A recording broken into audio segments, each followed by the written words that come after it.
Moving right on, let's take stock of macros. Upasana Chachra is the chief India Economist at Morgan Stanley and now joins in on the show. Upasana, good to have you on board. To begin with, given that there are concerns regarding the US recession, the global economy slowing down, where is it that you see India? Yeah, so we are constructive on India's growth outlook, both from a cyclical and structural perspective. We see growth for fiscal 24 at 6.4%, and even thereafter, we expect growth at 6.5% in fiscal 25 and fiscal 26. Domestic demand remains the backbone of the constructive growth outlook and the key factor that will lend support to the growth trajectory, not only in the coming quarters but also thereafter. And high frequency data is supporting the same. So if we look at most high frequency data points like PMIs or GST collections, power demand, they all are gaining momentum on a sequential basis and are sort of maintaining the expansion that we've seen in the last few months. Okay, fair enough. So what about, India remaining decoupled from the rest of the world? How long do you think that streak is going to continue? How are you looking at India in context of the elections as well? So India is a quintessential domestic demand story. We have about 60% of GDP coming from consumption, another 30% coming from capex, and we do think that a lot of structural policy measures that have happened in the last, especially 4 years, have helped to improve the domestic fundamentals of the economy. So that has reduced the vulnerability of the country or the economy to external risk factors. The current account deficit has been more manageable and range bound, sub 2% of GDP. Inflation has been better controlled, and therefore that gives a lot of freedom to policymakers to manage policy with domestic growth, inflation trends, rather than get influenced a lot by the external risk factors. And on the growth front as well, as I mentioned, domestic demand remains the key mainstay. So I think as long as the global growth trend is not very adversely impacted, the domestic demand will continue to support the overall growth numbers. So exports are about 20% of GDP for India, and then of course it's not a very small number as well. And if we were to see a major recession in a key large economy, say US, which is not our base case, but I think a risk factor like that is when the impact on India's growth trajectory will be more adversely felt. Now, hopes for a Fed pivot have intensified. The 10-year yields, after hitting just a peak of over 5% in October, have slid to 4.25% on Wednesday. Do you believe that the Fed is done with its rate hike cycle? Many assume that be the case.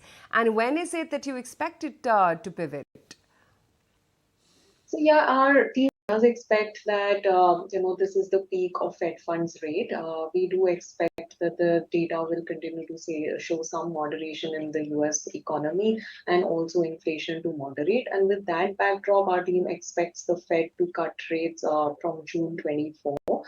So in our view as well, this is probably the peak of Fed rates, and with data coming from here on, will continue to probably point towards that the lagged impact of monetary policy tightening is working through its way through the US economy as well, and that then it shows the Fed to start crawling back on some of the rate hikes from June 24 in our view.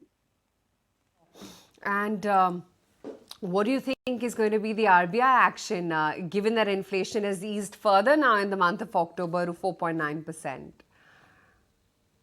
Yes, so inflation has eased in the last 2 months after that spike that we saw in July, driven by a combination of base effect and moderation in vegetable prices. But as we speak, probably that is already reversing, and we are tracking November CPI inflation above 5 or closer to 5.5%. There's some surge in onion prices, and the base effect support goes away. But having said that, I think the dynamics or the internals of inflation do point to a pretty manageable picture. So core inflation is tracking at a 43-month low in the last print that we got, tracking at 4.3%, and in our forecast we expect it to be largely range bound.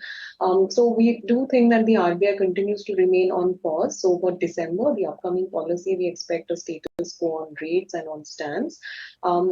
It may continue to sound cautious given that external risk factors are still there, and the uncertainty around those is still present, and therefore we think that the way RBI has been indicating that it will use liquidity management as a tool to manage overnight call rates. I think that's the strategy that will be employed going forward as well.